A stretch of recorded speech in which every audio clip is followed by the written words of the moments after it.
It seems the heel's advocate has to make this video because finally the heel has come back home. And my brothers and sisters, this is exactly the reason why I stopped watching Monday Night Raw for the last 2 to 3, and also SmackDown ever since they were pre-taping this bullshit, right?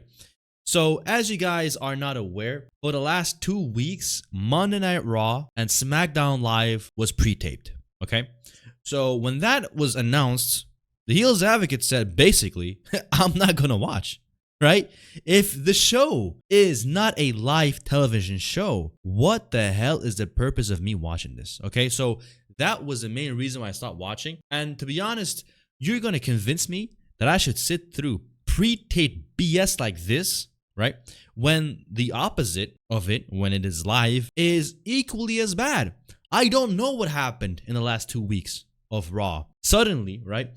Monday night opens up and we get to see the Vision come out. And the Vision comes out with Austin Theory and Big Back Reed, and Paul Heyman gets on the mic and he starts talking. Now, first of all, let me get something straight here. Who the hell is the leader of the Vision, okay? We got 5 jabronis standing in the middle of that yin. I will get to the yin and around in a little bit, but let me get to the point here. We have 5 jabronis here, and Paul Heyman comes out and he starts talking the same garbage he's been talking for the last 5, 6, 7 months, ever since Mania, and we do not know what the hell he's saying. Can anybody who gets to rewatch those promo segments with Paul Heyman, can you please come into the comment sections and explain to me what the hell he is talking about? Like, be real for a second here. He comes out, he says, my name is Paul Heyman. His name is Logan Paul. His name is the Tribal Faith.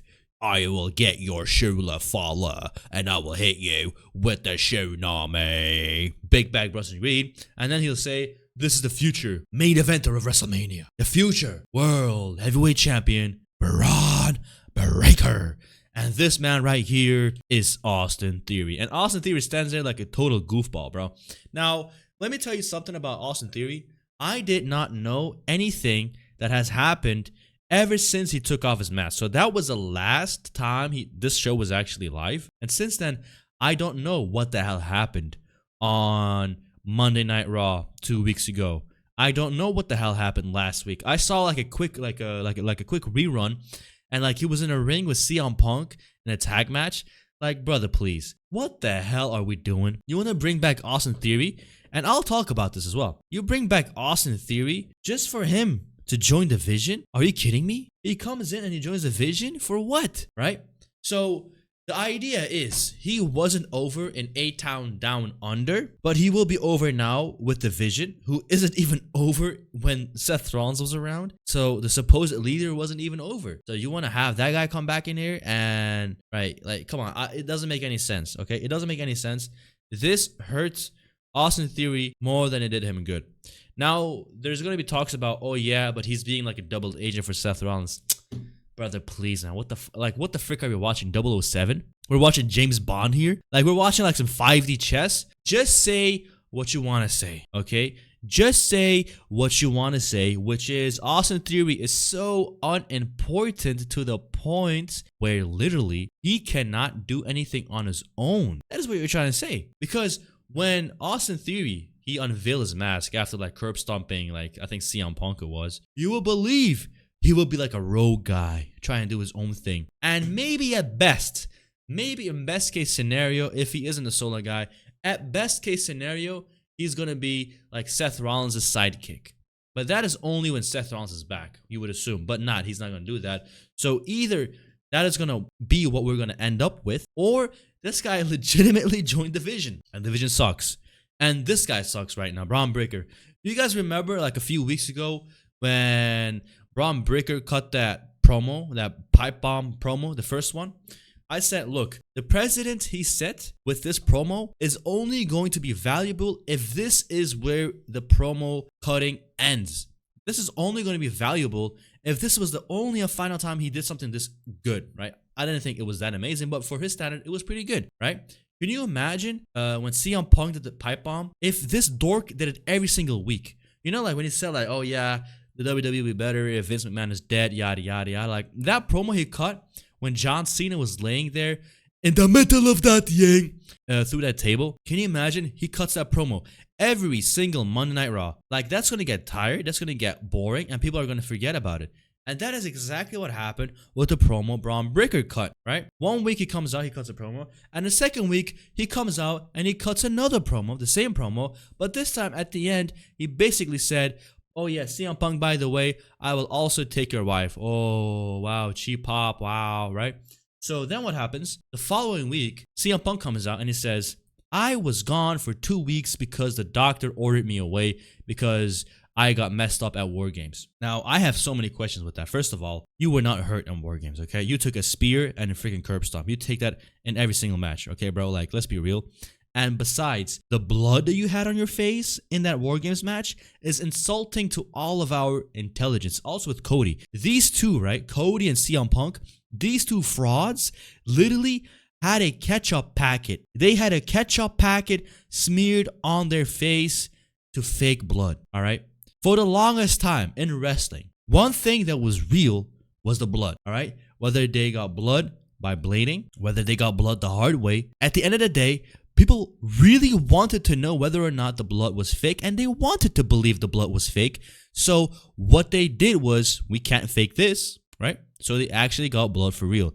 But now we are at the stage where they're using ketchup packets to smear over their faces. And then by the end of the match, the blood is gone. And then CM Punk had the audacity to come in front of, like, you know, like the crowd and like confront Bron Breakker and talk about, yeah, my face was bloodied in that War Games match. But literally, like at the end of the War Games match, as he was standing there with Cody Rhodes and Roman Reigns, neither Cody and Roman were, neither him or Cody were bleeding in front of Roman, right? So we're not stupid here. Nonetheless, we come out to CM Punk crashing the Vision promo segment. He comes out and CM Punk, you know, he cuts his tired shtick over and over again. And he says, you know, you talk about being the future, you talk about this, you talk about that. And then Bron Breakker's like, no. You know what? I am not the future anymore, right? I am the now. And you know what's also pretty lousy? Is the fact that Austin Theory, he looked over at Big Back Greed. He said, this guy is the most scary guy on the roster. Logan Paul is the biggest superstar. Bron Breakker is the future World Heavyweight Champion. Brother, why are you doing that? What is your prerogative in this? Do you not want to be the most dangerous? Do you not want to be the most famous? Do you not want to be the next World Heavyweight Champion?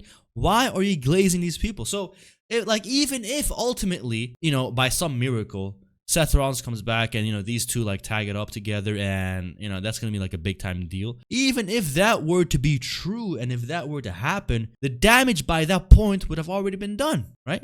Even in the Vision, Austin Theory is not a big deal. Anyways, coming back to CM Punk looking, you know, coming face to face with Bron Breakker. Really shallow promo. You know, Bron Breakker said, I'm going to simply break you. You're an old guy. You're just nothing. I'm going to take everything you took for, you know, like I'm going to take everything that you work for, blah, blah, blah. And then CM Punk's, oh yeah, really? You want to take this? You want to take this title? Boom, here you go. It's on the floor. And this reminded me of when Roman Reigns cut the same exact promo to Cody Rhodes in the lead up to WrestleMania 40. You guys remember when like Roman Reigns, he took his belt and he put it on the floor and he said to Cody, look, here it is. You want to take your title? You want to finish the story? Here's the belts. Take the belts, right? 2 belts, right? You know what I'm saying? So yeah, you know, that's what that reminded me of. But nonetheless, CM Punk says, guess what, man? The time for me to lose this title is going to happen somewhere down the road. And it's going to happen to somebody who's going to be worth to be called the World Heavyweight Champion. And I know that I'm going to lose it. I'm not going to hold it forever. But I sure as hell won't lose it to you. And then he literally shoves Bron Breakker. He pushes Bron Breakker.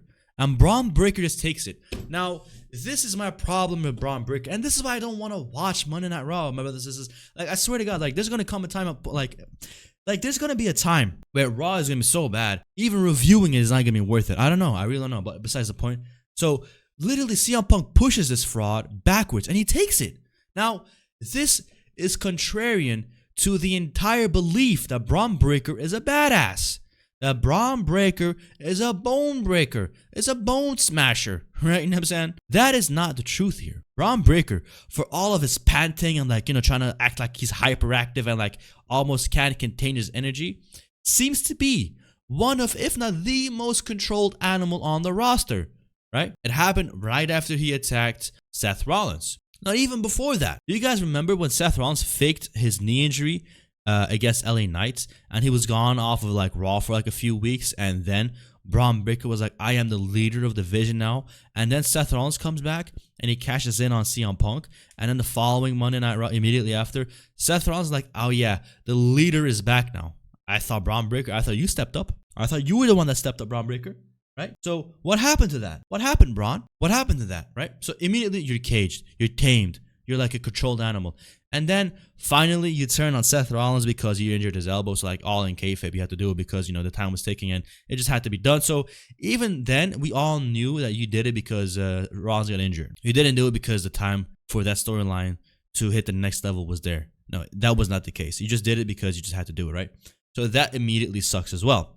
So then he finally turns, you know, on Rollins. He takes the belt with him, and the following Monday Night Raw, he comes out and he looks at Adam Pearce, and Adam Pearce says, "Please give me the title back." And Braun is like, "No, I'm not gonna give you the title back." And then Paul Heyman is like, "Please give him his title back." And then Braun is like, "All right, okay, if you ask me nicely, all right, please, here we go, boom, take it." And then you walk off. First of all, you had heat by turning on Rollins. The following week, you could have literally speared the general manager and kept the title. And they would have literally had to chase you to take the title off of you.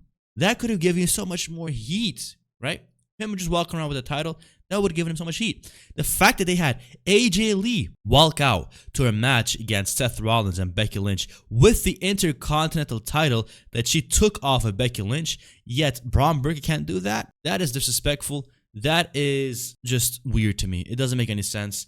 And so right now, we're also in this position where he literally gets shoved by CM Punk and he does nothing about it. Like, where is this unleashed animal? Where is this, like, beast you can't control? Seems to me you can, you know, control the animal pretty easily. So, I don't know. I didn't like it at all. Next week on Monday Night Raw, CM Punk versus Braun Breaker for the title. You know, it is what it is. Then we go backstage. Raquel Rodriguez is warming up to, you know, wrestle in the triple threat against Nikki Bella as well. Now, I gotta like be super honest here. Nikki Bella, wow, you gotta go. You genuinely gotta go, man. Like, the fact you came back for this, wow. Like, this probably was something even she didn't expect to happen to her character. The character of Nikki Bella is completely squashed, washed, and flushed down the toilet. Now, I gotta be honest here. For Nikki Bella's entire career, she always walked out with like a crop top, right? Like the top was always like a crop top with like the little like shoelaces. And now she just wears a freaking bra, right? Now she wears a freaking bra. It's like almost coming to a point where the only thing that Nikki Bella had, you know what I'm saying? Like, as in like her appearance that made her like iconic, you know, iconic, right? That made her kind of like trademark to her appearance was that crop top. And she would have like, you know, like Nikki time, Nikki Bella time, whatever the hell it was. And you would associate that with her, right? But now she pretty much succumbed to the goon bait that is alive and well in today's WWE main roster, especially with the female talent, obviously. She was like, all right, I've lost my appeal, and this is my final shot at having some appeal, and I'm going to free the melons. For me, I genuinely feel sad, right? I genuinely feel sad. She's like 42 years old, 43 years old. She's a divorced woman. She got like a baby that's like 4 or 5 years old. She ain't got no man. And even in this match, Nikki Bella literally did an STF. So not only that, bro, like right here, she did the STF. But not only that, you're literally copying your ex-fiance's submission hold. It's like, what the hell are we doing anymore, bro? Like, this is just, you're a relic of the past. You were not that important back then anyway. The only reason why you're that important or seemingly that important is because the image of Nikki Bella or the public persona is a very well marketed persona and is over. She has like about 5 or 10 million followers on Instagram. Pretty well, pretty well known, pretty famous. And for entertainment value, she did pretty well on Nikki Bella Total Divas. Total Bella, she did well. On Total Divas, she did pretty well. So on television, her character is pretty over. Like, she can present herself pretty over. But when it comes down to just actual wrestling, come on, man. She had the opportunity to be a big time deal when she was supposed to have a match against Liv Morgan at WWE Evolution. But that match got scrapped because Liv Morgan got injured. And then she goes into that battle royal and she loses. And then she has another match against Becky Lynch. She loses the IC title. And then she lingers around a little bit, and she loses to Gunther as well, clean by, also she turned heel just to lose to Gunther. She loses clean. The following Monday Night Raw, she comes out, she gets laid out again, and then a week later, she's in a triple threat where she literally got pinned by Gunther, right? She literally got pinned by Vaquer. So it's like, wow, what the hell are we doing here? Like, this is so similar to the way like Henry Cejudo from the UFC gets dealt with on the UFC. Like, just so like little respect, if any, right? To the point where the question of, you coming back, if it was worth it, right? Is child support that freaking expensive? I don't know, man. Like, is it really that expensive? Does she really make that much money off of this? I don't know, man. Because the idea of Nikki Bella coming back and being a strong force and being able to win the female world title would have done this division so many wonders. Like, if Nikki Bella had turned heel at War Games and she defeated like Vaquer by cheating or something, I can get behind that. But why do you have Nikki Bella lose back-to-back twice? Like, she gave up her aura. She gave up her momentum. She is jobbing out. She gave up her OG's trademark look. And now she's like, trying to be goon bait at 42, 44 years old while she hit the wall with like a baby at home that's like, bouncing between homes every single weekend. And she got no man. I genuinely feel sad for her, bro. And arguably to no fault of her own. But nonetheless, when I see this, it doesn't make me feel good. It doesn't make me feel good. I feel bad for her, bro. I genuinely feel bad for her, right? She looks at La Primera, right? In the prime of her life. You know what I'm saying? Everything is well proportioned. In the prime, nothing is sagging. You know what I'm saying? Nothing is wasted. Nothing is like, what I'm saying? It's just, I don't know, man. It doesn't really make me feel good trying to like, talk down to Nikki Bella because I don't really feel well when I do that. But nonetheless, it's just something that I have to address. If she's gonna be somewhere around in the title picture, let her at least have some value of winning it. If she doesn't win it, what's the point? And she clearly wasn't going to win it because she lost to Becky Lynch. If you can't beat the mid-card champion, how the hell are you going to beat La Primera? You know what I'm saying?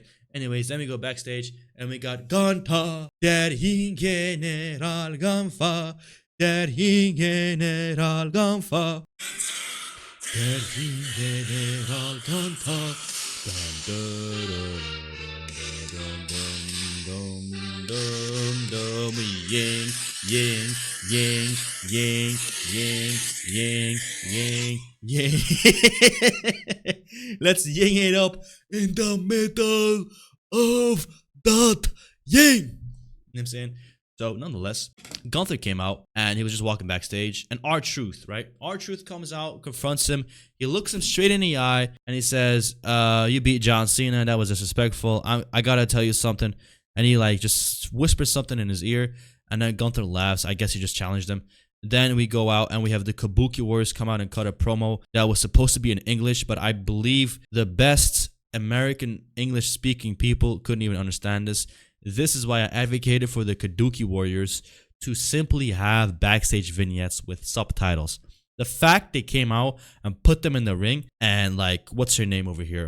Kairi Sane can't even string together a few sentences to make it like sound like cohesive is just embarrassing to me. And to be honest, this was something that could have just been done in between commercials. Genuinely speaking, right?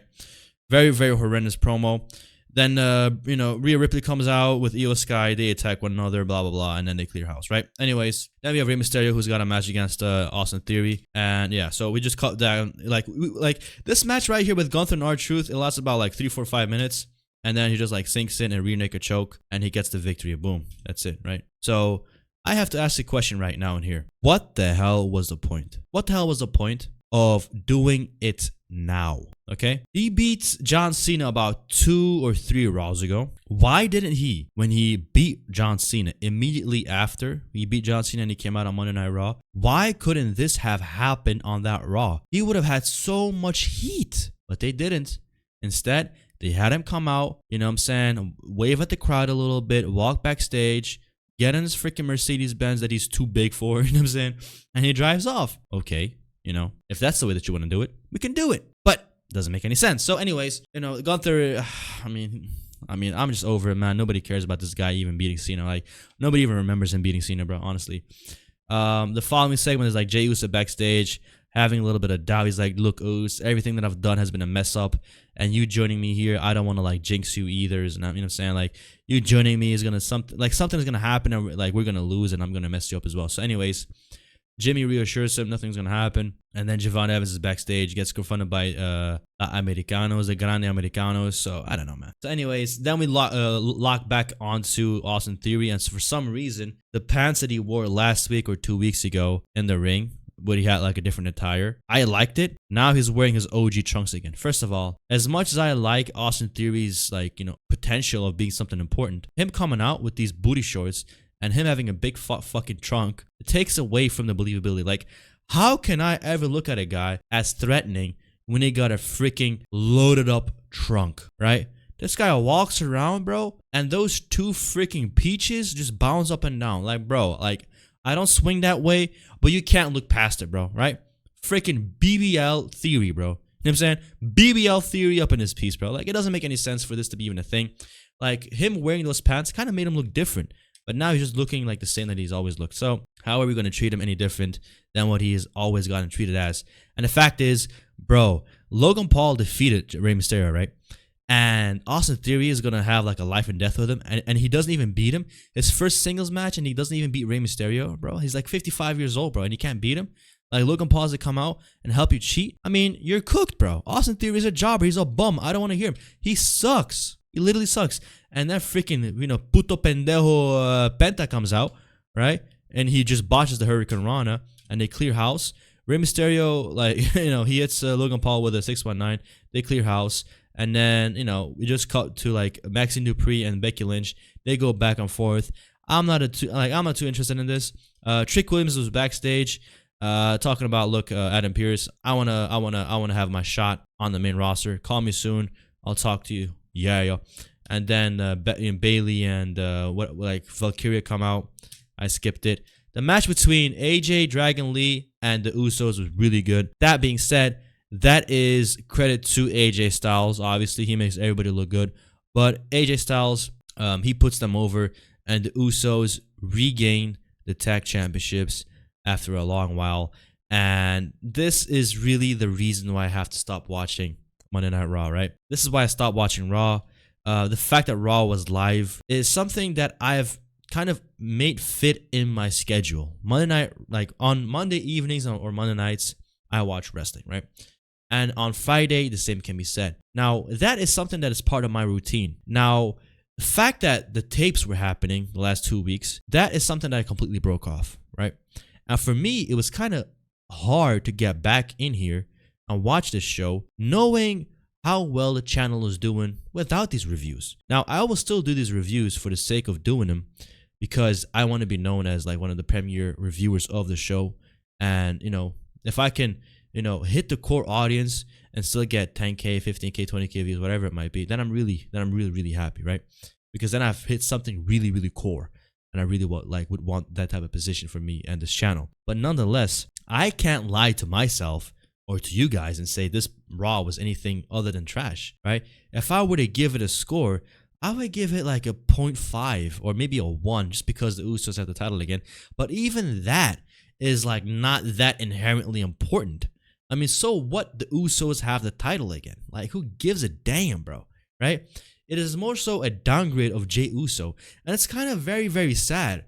Your Royal Rumble winner doesn't get to main event night 1 or 2.